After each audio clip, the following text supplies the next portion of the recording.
10 तारखेला होणाऱ्या देवाभाऊंच्या सभेकडे सोलापूरकरांचे लक्ष. मुख्यमंत्री देवेंद्र फडणवीस जे बोलतात ते करून दाखवतात.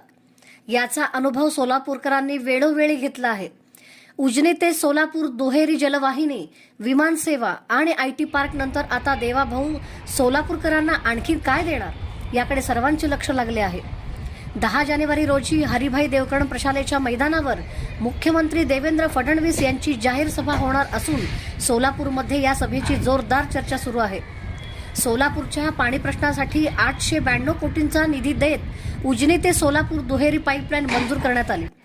15 वर्षापासून बंद असलेली विमानसेवा पुन्हा सुरू झाली असून सोलापूर ते मुंबई आणि सोलापूर ते गोवा विमानसेवा कार्यान्वित आहे.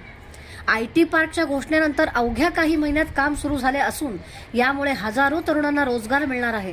आता 10 तारखेला होणाऱ्या सभेत देवाभाऊ सोलापूरकरांसाठी कोणती नवी घोषणा करणार याकडे सर्वांचे लक्ष लागले आहे. या सभेसाठी जय्यत तयारी झाली असून कार्यकर्त्यांमध्ये प्रचंड उत्साह आहे.